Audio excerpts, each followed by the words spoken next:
Baik, sebelum memulai pembelajaran, di sini Bu akan absen terlebih dahulu.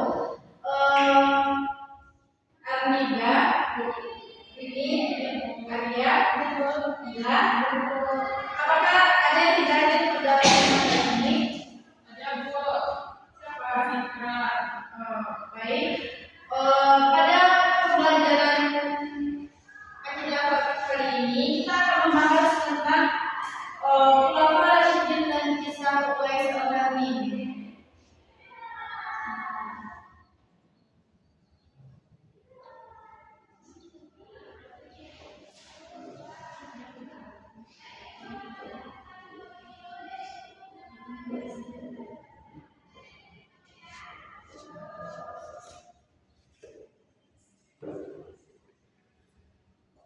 Baik, di sini Bu akan menjelaskan tentang Khulafaur Rasyidin terlebih dahulu. Ada yang tahu apa itu Khulafaur Rasyidin? Baik, jika tidak, di sini Bu akan menjelaskannya. Khulafaur Rasyidin adalah khalifah pertama yang memimpin setelah wafatnya Rasul atau Nabi Muhammad SAW pada tahun 632 Masehi.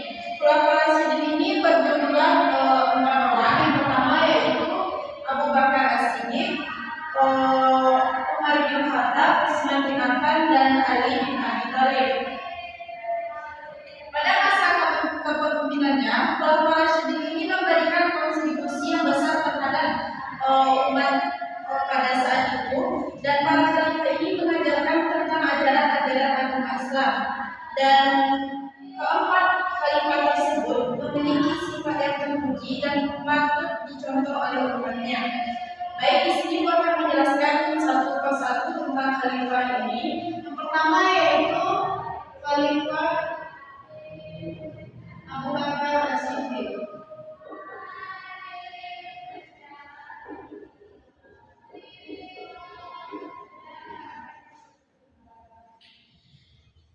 Jadi Abu Bakar As-Siddiq ini memerintah pada tahun 632 sampai 634 Masehi. Pada masa pemerintahnya terjadi perang Ridha. Ada yang tahu apa itu perang Ridha? Perang Ridha itu adalah perang untuk membasmi kemurtadan yang terjadi pada saat itu. Perang ini terjadi setelah wafatnya Nabi Muhammad SAW. Dan yang kedua yaitu Khalifah Umar bin Khattab.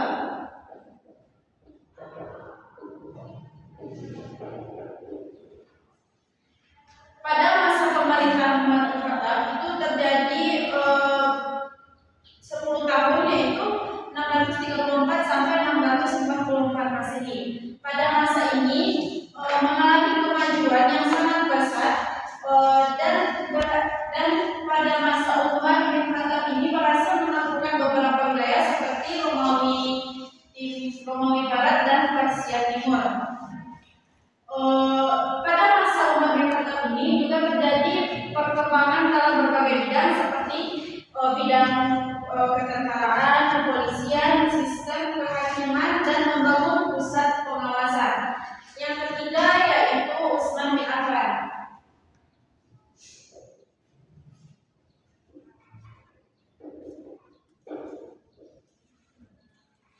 Di masa kepemimpinan Utsman bin Affan juga mengalami perkembangan yang sangat pesat dan rakyatnya makmur dan sejahtera.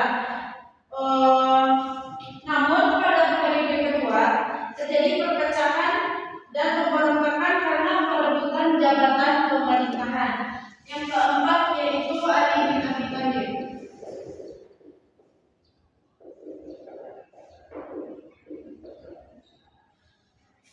Pada masa Khalifah Ali bin Abi Thalib, yaitu Ali bin Abi Thalib berusaha untuk mengatasi pemberontakan dengan menarik pasukan Amir sebelum diangkatnya oleh Utsman. Dia juga menghadapi pemberontakan dari Talha, Zubair, dan Aisyah karena tidak mau menghukum pembunuh Utsman.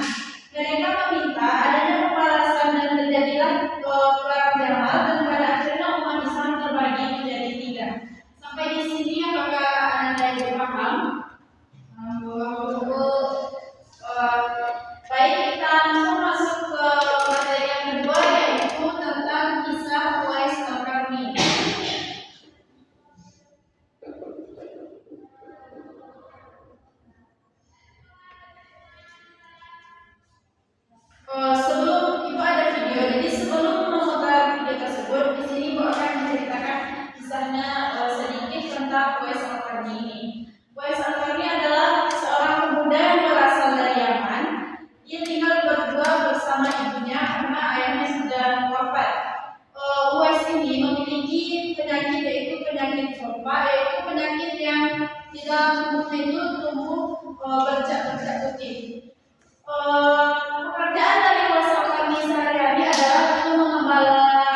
menggendong peliharaan tersebut ke atas bukit. Setelah beberapa bulan, ia langsung berjalan menuju ke Mekah, dan sesampainya di Mekah, beliau langsung melaksanakan ibadah haji bersama ibunya. Selama melaksanakan ibadah haji, Uwais Al-Qarni selalu menggendong ibunya karena ibunya lumpuh dan buta. Setelah melaksanakan ibadah haji, beliau langsung balik ke Yaman. Setelah beberapa hari setelah naik haji tersebut, beliau meminta izin kepada ibunya untuk menemui Rasulullah karena dia ingin bertemu dengan Rasulullah. Lalu ibunya memberikan izin kepada Uwais Al-Qarni untuk bertemu dengan Rasulullah. Sesampainya di Madinah, ia mengetuk pintu rumah dari Rasulullah. Kemudian yang kedua itu adalah Aisyah, istrinya Rasulullah. Lalu dia bertanya kepada Aisyah, adakah Rasulullah di rumah? Dan Aisyah menjawab bahwa Rasulullah dalam perjalanan melakukan peperangan. Jadi dia bingung antara mau menunggu Rasulullah SAW pulang atau dia balik saja ke rumahnya lagi. Karena ada seorang ibu yang dia tinggalkan di rumah, jadi dia balik lagi ke rumahnya dan hanya menitipkan salam kepada Rasulullah SAW. Baik, di sini Ibu akan menampilkan videonya. Nanti di akhir Ibu akan melakukan sesi tanya jawab.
Baik, anak-anak dulu itulah sedikit video tentang kisah Uwais Al-Qarni. Jadi di sini dapat kita simpulkan bahwa kita tuh harus taat kepada orang tua kita supaya kita supaya kita tuh dimudahkan dalam segala hal. Dan dari kepemimpinan Khulafaur Rasyidin tadi bahwa dapat kita ambil kesimpulan bahwasanya kita harus tegas dalam memimpin dan